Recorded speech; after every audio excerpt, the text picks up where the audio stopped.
Good afternoon, everyone. It is 12:05, running a couple minutes behind schedule.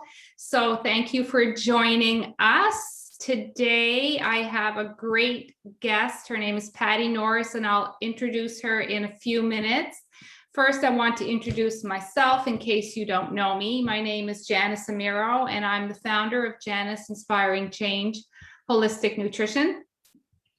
I help women lose weight, look amazing, and live well by breaking up with sugar. And if you've been following me, you know that I'm always talking about sugar and its damaging effects on the body. So anyway, in December of last year, I started thinking about how I could help my audience gain even more health, not just with food, but with other things that they could do to help themselves.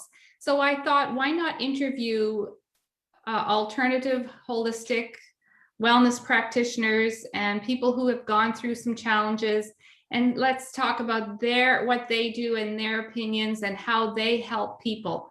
So I decided to do these weekly interviews. It started out as just the month of January, and then I decided to do the whole year. So every Thursday I come on live around noontime and introduce you to somebody new, somebody who may be able to help you. So what I want to do is help you achieve good health. And so today, like I said, I have a very special guest. Her name is Patti Norris. Hi, Patti. Hi, Janice. And Patti and I have never officially met, not yet. We're taking a course together. That's how we met, and we learned that we live in very close proximity to one another. And one of these days, I must get out and visit your, I don't know if you call it a firm, maybe hobby farm now. What do you call it? Yeah, I would say hobby farm would be an accurate assessment. Yes. Some interesting critters there that I would love to have a conversation with. Yeah, they're great conversationalists. I don't blame you. Yes, exactly. I know. I have the typical pets, the dog and cats, but yeah, you have some more interesting ones, or not more interesting ones, just ones that I think I need to meet. So one of these days I'll get out to see you. I agree. So thanks for coming on, Patti. I'm just going to tell the audience a little bit about who you are and what you do, and then we'll get right into some questions, and you can share a bit more about what it is how you help people. Awesome. So Patti Norris is a life coach and neuroplastician, and I think she'll have to define that for us because a lot of people don't know what that is. She specializes in helping women in midlife let go of pain of their past and create happier, healthier lives that they love. Having worked as a registered massage therapist for 26 years, Patti has a unique vantage point to understand the relationship with our minds and our physical health. And that is something, so many people don't understand, that there is a connection there. So I'm interested in digging deep about that. This experience combined with her own struggle with anxiety, depression, and chronic pain led her to studying mind-body medicine and become a life coach and Faster EFT practitioner. Having successfully regained her health and her lust for life, Patti is now passionate about helping other women create better health and more joy in their lives. We all need more joy in our lives. Indeed. She uses a combination of coaching, Faster EFT, and other neuroplasticity techniques. She's excited to be able to share with everyone that it is indeed possible to rewire our brains for more health and happiness. Absolutely. Well, thank you so much again for coming on today. And I know you just finished a client, and you're a very busy lady, so I really appreciate that you have taken some time out of your busy schedule to join me. Well, Janice, I really appreciate the opportunity. Great. I'm excited to be here with you. Good. And so let's just I would like to find out a little bit more, because in your introduction, it talks about your own struggles a little bit with anxiety, depression, And so I'd like to start there. And you know, were a massage therapist. Are you still doing massage therapy? I still do some, less and less all the time, but I still do some massage work with clients. Yes. Mm-hmm. So tell us a little bit about how you you transitioned from massage therapy to what you're doing now, and what happened that led you to that. Well, I'm sure you can relate to this, and a lot of people that get involved in sort of alternative complementary healthcare, it often comes out of your own struggle. Yes. So my motivation for learning this stuff and studying this stuff came out of, I'm no exception to that. It came out of my own struggle. So Mhm. around 10 years ago, my health kind of hit the wall. I'd had an experience with some chronic pain in my body, back pain, namely, off and on for maybe 5 or 6 years prior to that. But then when I was, like I say, in my early 40s, I I realize now when I look back on it, I was standing on the edge of a cliff, and I was juggling all the balls, being the mom and the wife and running a business and trying to be everything to everyone, like so many women do. And Mhm. there was a catalyst. I have a brother who was in a motor vehicle accident, and it was as if it was just the straw that broke the camel's back, and I spiraled into an intense period of anxiety, like significant anxiety and depression that often accompanies that. Mhm. So it also lined up with a lot at the time in my life where I was experiencing a lot of hormonal changes. So it was a perfect storm, I guess, as you would say. Mhm. So yes, I'm a bit of a stubborn person by nature, and I wasn't really, for me personally, I wasn't interested or really willing to go down the pharmaceutical route to handle that stuff, or really didn't want to if there was another option. So I Mhm. started looking into other ways to, find myself again and feel better and feel like myself again. So Mhm. that evolved over about, I guess it was probably a 5 or 6 year period where I dabbled with different things and started to experience some improvement. And then I just actually, the way it went down for me is I came across a book by a medical doctor by the name of John Sarno, who wrote a book called Healing Back Pain. It's just a little Mhm. thin paperback novel. Mhm. It was just a random Google search, and I came across it, and something led me to read it, and it was the beginning of me changing my life forever. Wow. Yeah. So, and the theory that Dr. Sarno put forward was the idea that oftentimes chronic pain. He was more specific around pain conditions, but also anxiety and depression are the result of repressed emotional issues. Right. So I read that book, and it just, I felt as if he'd written the book about me. Like it was, Wow. yeah, it was really compelling. So that sent me down the road of spending the next several years studying mind body medicine, essentially like a full part-time job. I was voraciously consuming that content, and started to experience some improvement in my health. And then a couple of years ago, 3 years ago, I guess, I came across some videos on, once again, random Google search on YouTube of a fellow by the name of Robert Smith, who was using a modality called Faster EFT. And I watched enough of that to become intrigued, and then decided to engage in the training around that. Mm-hmm. Mm-hmm. Yeah, And that, I yeah, had that, Go I'm sorry. ahead. Okay, yeah, that just was a game changer. Right, right. And I had Total. a little session with you. A couple of us had a little session with you, and I would assume that's what you did with us, is the Faster EFT. One of the Actually, there was one part of that, Janice, that's right, where we did do a little bit of that. We talked about that.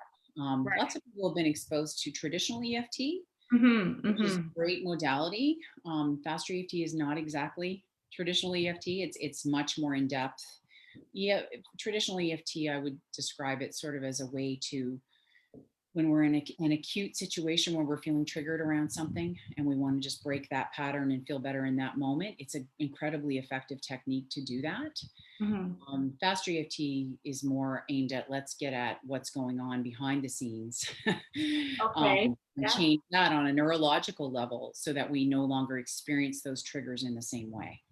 Okay. Okay. So for the viewers who don't know, what is EFT? What does it mean? EFT stands for Emotional Freedom Technique. Mm-hmm. And it is based on the idea that we can use tapping, which is just using acupuncture points or acupressure points on our body. Just by stimulating them, we Right. can start to rewire and change our, typically, often it's an anxiety response that we're trying to rewire using EFT. And Mm-hmm. it's so that's the traditional model of it. And it's a great modality. Anyone can learn to use it relatively easily. Mm-hmm. And I highly recommend, if you haven't looked into it, to do so, because it can be a game changer for people. Yeah. Yeah. Yeah. And so that's part of what you do. Yes.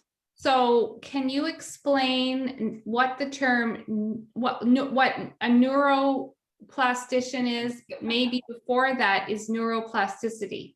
Yeah. So neuroplasticity is the idea that that we can actually change our brains, Mm-hmm. because most of us have heard the idea that, when we're children, our brains are like little sponges and we can so easily assimilate information.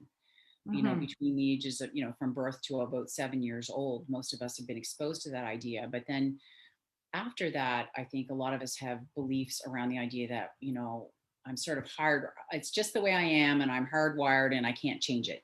Right. And Right. that's sort of been the mainstream narrative around our brains for quite a long time. But the Mm-hmm. last couple of decades, there's been so much work done in neuroscience and psychology that actually illustrate to us that that is actually, and in fact, not true, that our brains are capable of changing and rewiring um, in ways that can really serve us very well, but we just have to know how to do it. Right. Right. Yeah. Yeah. So it's the idea that our brains can rewire and change for the better. Mm-hmm. Mm. And and that and the way to do that is through is it through conversation? Is EFT one of the ways that you would do it? How would you approach it in What does your that look like? work? Yeah, yeah. Well, so the Faster EFT model, as well as some of the other techniques that I use, are based on the idea of something called subconscious reprogramming, which Mm-hmm. is a mouthful. I understand that.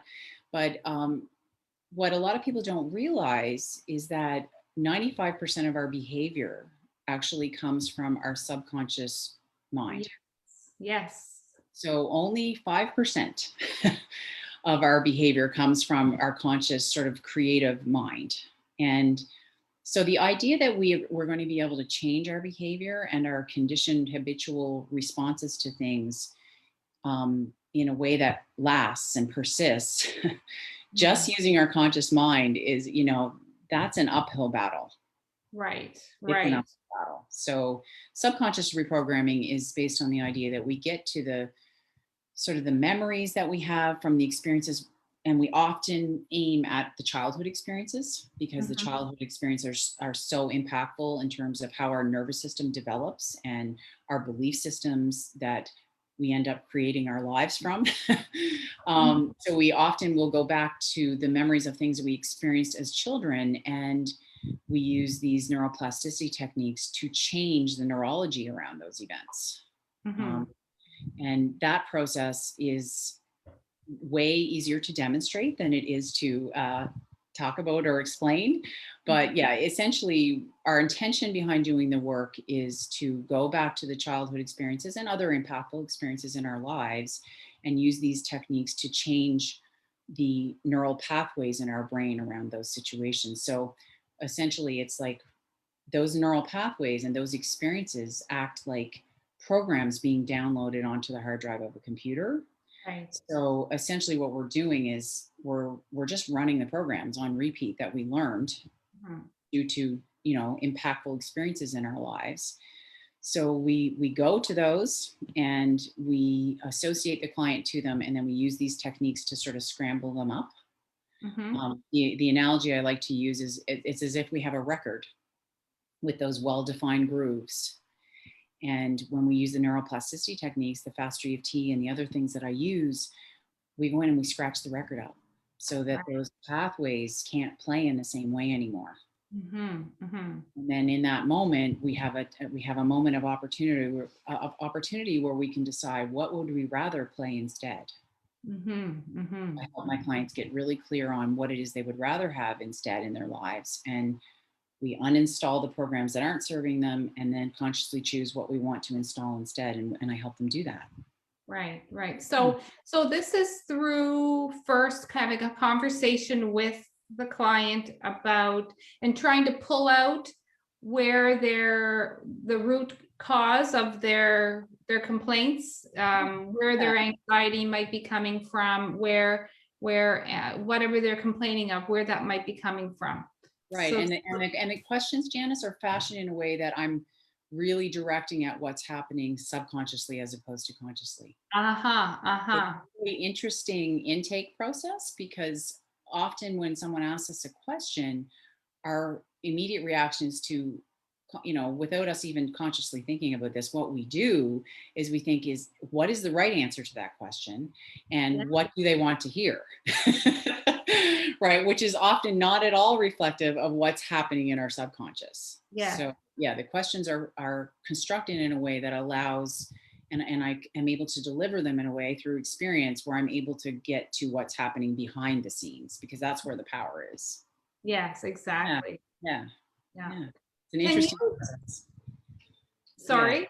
it's an interesting process. Mhm, Yeah, mhm, and it would be different for each person depending on what is ab- going on with them, I would assume. absolutely. Yeah, It's never the same twice. no, no. That's like my work, it's you meet the client where they are and you go from there. Absolutely. Yeah. Yeah. So, and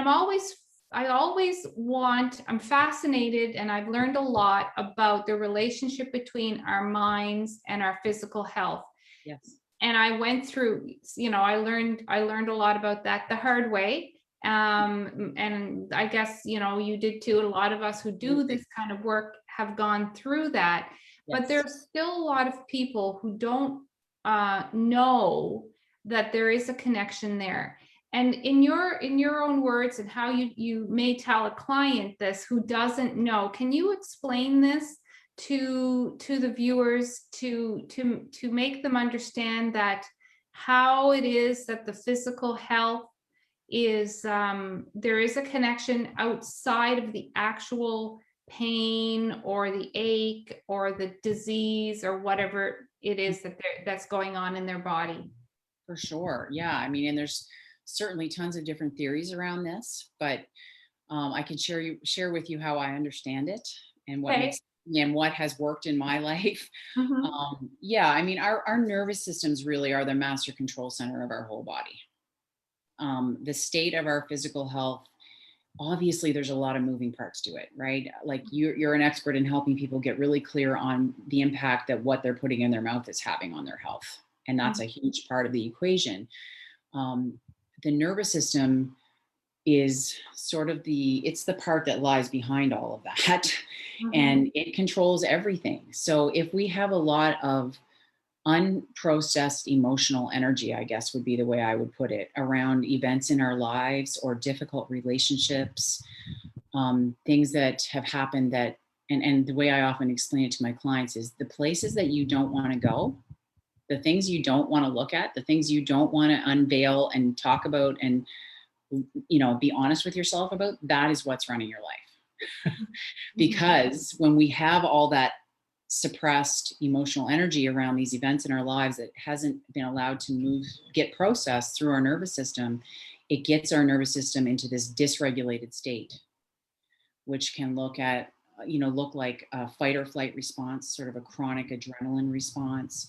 It can look like a freeze response, which is where people kind of go into a shutdown mode, sort of chronic depression, chronic fatigue, that sort of thing. There's a number of different nervous system states. But when we are in one of those dysregulated nervous system states, fight, flight, freeze, on an ongoing basis, we are fertile ground for any number of different types of disease. Right, right. we're just, you know, it's so easy for it to happen and persist.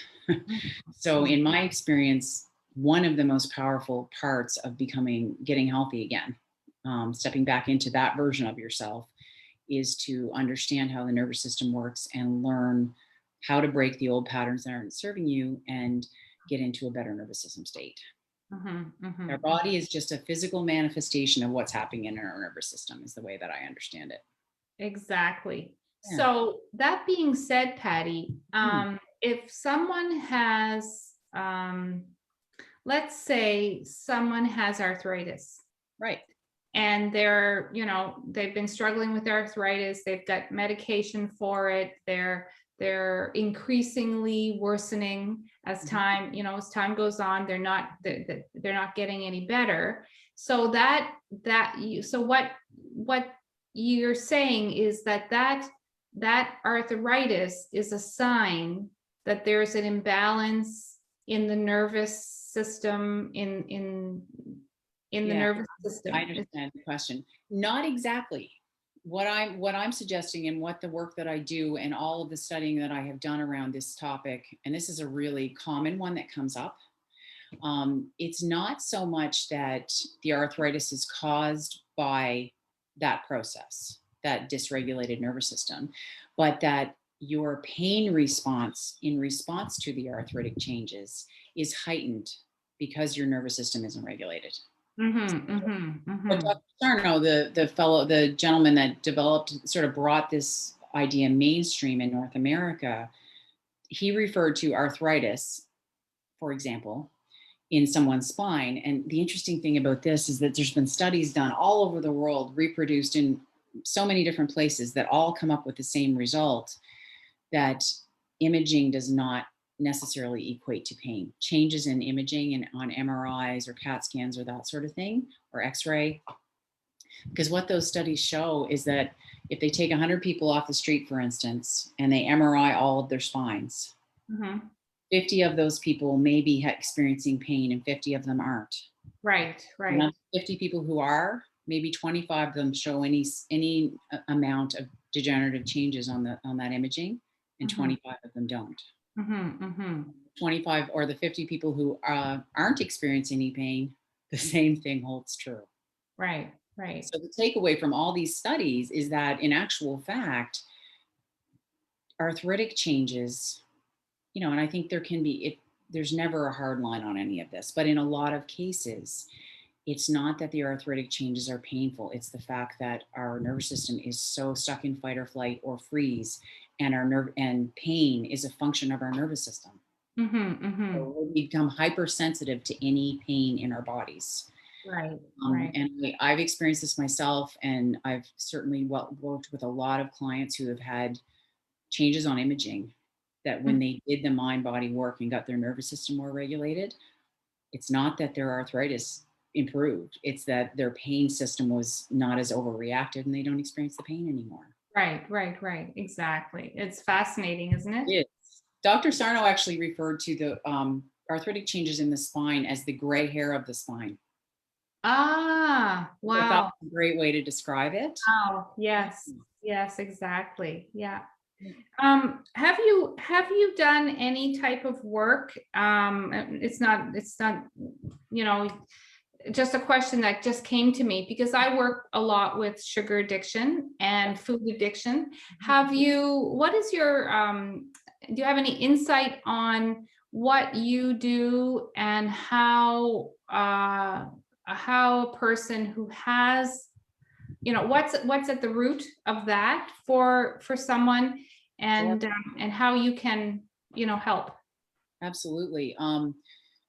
Well, let me just tell you a little personal story around this. I had an experience at the end of last summer where I got into an intense period of finishing some training that I was doing, and it involved me having a lot of emotional work, being on the receiving end of it in a very short period of time. None of that work was aimed at weight loss. None of it. I don't even remember what we were working on, but none of it was aimed at that. And the end result of doing that emotional work on all these other issues was that I ended up losing 15 pounds without trying to. Wow. So there are often, just like any other sort of addiction, You know, Yeah, there are emotional drivers behind dysregulated eating, mm-hmm. you know, and sometimes they may Absolutely. be related to food, they may be related to that, and other times they may not be at all. It's just that the food is an escape from the emotional Yes. pain that we don't know how to deal with. Yes, yeah. Yeah. And I think that your faster EFT would be a useful tool in that. It In, has in been. I mean, I've definitely worked with clients on this issue, and I've worked on it for myself, Mm, um, and I know of lots of other clients in the community my professional community that I exist in, that have had a lot of success dealing with food issues from that vantage point. Yeah, emotional pain is the driver, you know, recognized and acknowledged and unrecognized and unacknowledged emotional pain is a driver for so much of the suffering we do. absolutely, Mhm. absolutely. And oftentimes it's buried, Yes. um, and we have no idea, or maybe we do, we just don't want to allow it to surface. Right. And both of those are valid. You know, I Yeah. mean, our brain's primary objective is survival. So Hmm. if you had an experience as a child that we had no capacity to deal with and was too difficult, Yeah. then the appropriate thing for our brain to do with that information is to shove it down so that we can continue to put one foot in front of the other and keep living our lives. You know, there's no ill intent behind the suppression. It's always coming from a place of trying to keep us safe and you know, but it's just that we can get to a point in our lives where I think we can recognize that program and the things that I learned and the belief systems that I developed as a result of that experience served me at that point in time. They weren't Hmm. really, but as a 50-year-old woman who's still operating from those belief systems and then those programs, they're not serving me anymore. Right. Right. Yeah. So that's where it's exciting to realize, well, it can be uncomfortable to acknowledge that. Firstly, it can be uncomfortable to acknowledge that I'm a 50-year-old woman who's acting like a 5-year-old child. There can be discomfort in that, but there's also a lot of sort of freedom in acknowledging that there is actually a way to change it. That's right. Yeah. And the more we learn about this, the more we realize we're not alone. No. There's a whole bunch of 50-year-old women and older who still have, you know, are going through the process of learning and trying to make changes. And this is what one of the reasons that I'm doing this type of work right now, and in my own work, but in sharing what others do, because that can help a 50-year-old woman or whoever is listening. Whoever it is, it doesn't matter, right? It applies So equally to everyone. Yeah. right, that's right. Yeah, it doesn't matter who you are, how old you are. There's room for growth, and there's room for change and for freedom. Really, is what it is. Yeah. Yeah, and I think for me, Janice, when I came across this information and started to educate myself around it, there was such a feeling of opportunity and possibility, and perhaps most importantly, empowerment. Hmm. Because I think prior to that, I'd always felt like, what am I going to do to change this? I'm always going to be relying on someone else to fix it for me. Hmm. And learning this stuff, I realized, yeah, I need some help breaking some of these patterns and learning how to do it. But then I can learn to do this for myself. Hmm. Hmm. You That's know, and right. that's incredibly empowering. Yeah. Yeah. Is there something that you could, if there's one thing you could say or suggest, make a suggestion, one takeaway that someone who's listening could go and do, or a little challenge you could give them that would help start them in this direction of understanding this process a little bit more? Yeah. Well, I mean, there's the obvious recommendations I can make. I have a website that talks a little bit more about my story, and there's also an opportunity. I do offer a complimentary 20 to 30-minute call with people if they have an interest in asking more Perfect. questions about their situation Hmm. before they engage in actually doing some work together. Um, I'm in process, Janice, of developing. My computer's connected to my phone. Sorry about I that. understand that. Yeah, I'm in the process of developing some video content around subconscious reprogramming and memory reconsolidation and all of these processes that I use. But there are already existing resources on YouTube around, if you were to look up subconscious reprogramming, Dr. Bruce Lipton has some really great information on YouTube. He has a great YouTube channel where he talks about that. Dr. Joe Dispenza, that's another Yes. name. Yeah, he has some great stuff. Faster EFT, they have a YouTube channel as well. Robert Smith, the fellow that I did that training with, he has the challenge with that is that he has so many videos that it can be overwhelming to decide where to start. Yes. So yeah, the issue here is that it's pretty sort of forward thinking, cutting edge stuff. So it's not mainstream. So there's not a huge amount of easily accessible, easily understood, easily digested information. So Well, I think a really good place to start for someone who might be really overwhelmed is to yes, have that talk with you, to right. book a call with you so that you can further explain it. Yes. If today we've sparked an interest in someone, then another 20-minute conversation could really make the difference and help them. Yeah, and like you said so eloquently before, I always meet people where they are, because Mhm. the conversation that I would have with one client might be different than the conversation I have with another client, depending on where they are, what it is they're trying to accomplish. So it's a very individualized thing. Um, yeah, so there are video resources you can get, but it is early days with this work. So Mhm. it's not Mhm. like you can easily pick up a little pamphlet that will clarify all your questions and issues No, around it. that's right. That's A right. Yeah. conversation probably is the best place to start. Yes, exactly. Well, that being said, we'll wrap up with your how people can get in contact with you. What is your website and where else can they find you? Yeah, so my website is just my name, Patti Norris, which is just PattiNorris.com. Mhm. And I do have a Facebook page as well, and it's just called Patti Norris Mind Body Life Coach. Okay. There's quite a bit of video content on there, and just some access to some blog material, as well as just sort of inspirational quotes and things like that. There's lots of content there that people can access that give them a little better sense of who I am and the work that I do. Mhm. Yeah, Great. so those are the best ways to get into contact with me. Great. Yeah. Well, hopefully you have inspired some of the listeners to explore this a little bit further. Fascinating work that you're offering, and you are in the Valley area. You have an office in Kentville, is that right? Yes, I do at Park Street in Kentville, the West Park Chiropractic Clinic. Okay. I do work with people in person, and then I also have clients all around the world that I worked with through Zoom. So there's lots of options. Yes, which is great these days that we can do that. Yeah. It is. Yeah, it opens up another whole world. Yes, that's right. Well, Yes. thank you so much, Patti, for coming on today and Thank taking you. time out of your busy schedule to have a chat. And I really appreciate the opportunity. absolutely. And I'll share this link, and it'll be on my YouTube page, Janice Inspiring Change. And so just again, my name is Janice Amiro, and I am the founder of Janice Inspiring Change Holistic Nutrition.